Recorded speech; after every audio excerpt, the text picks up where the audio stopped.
Extra question math, find shaded area निकालना है हमें।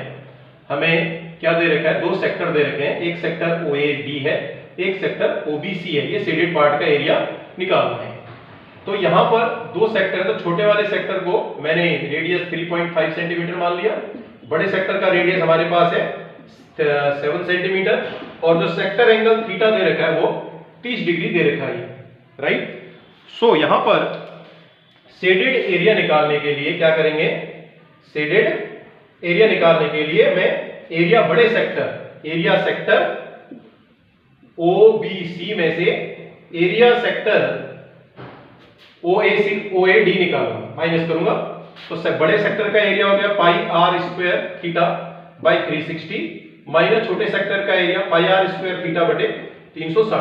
तो इन दोनों में से पाई और थीटा बाई 360 कॉमन आ गया, अंदर बच गया आपके पास r2 minus r2।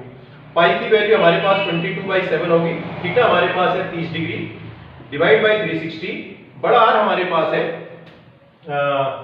It is 7 का स्क्वायर माइनस 3.5 स्क्वायर।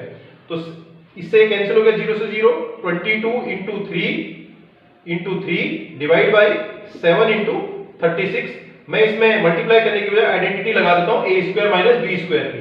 एक बार a माइनस b और एक बार a प्लस b लगा दिया। तो मेरे पास क्या आ गया, 3 से कैंसिल हो गया 36, 12 बार।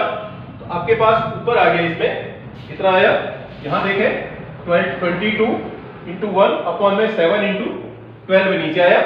इसमें आया 7 माइनस 3.5, आपके पास 3.5 हो गया, और 7 में जोड़ेंगे कितना आ गया, 10.5 हो गया। तो 7 से कैंसिल हो गया, ये 7, 22 5 जब 110 इंटू 10.5 डिवाइड बाय, मेरे पास ये कैंसिल हो गया था 7 से, नीचे बच गया 12। 3 से कैंसिल हो जाएगा, 3 4 जा 12, 3 3 जा 9, 3 5 जा 15, 11 से इसको मल्टीप्लाई करें, 11 5 जा 35, 11 3 38, 11 5 जा 55, रिमाइंडर 5, 33 और 5 38 डिवाइड बाय 4, 4 9 जा 36, रिमाइंडर 2, 4 6 जा 24, approximate it is 9.625 centimeter square. Now the second question, solution. See, what is there? Alpha beta are zeros of this equation, x square minus 5x minus 1. The equation given is x square minus 5x minus 1. What is a? 1 है, b हमारे पास minus 5 है, और c हमारे पास minus 1 है। तो sum of zeros alpha plus beta इसके बराबर minus b upon में a।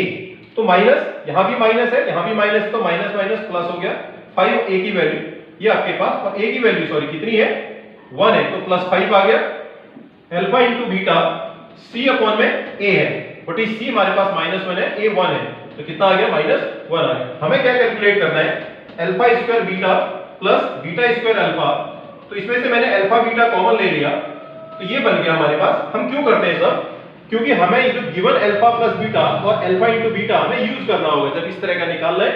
तो अल्फा बीटा हमारे पास कितना आ रहा है, अल्फा इंटू बीटा -1 आ रहा है, और ये कितना है, 5 आ रहा है। तो answer is -5। So value of alpha square beta plus beta square alpha की वैल्यू हमारे पास -5 आ गई।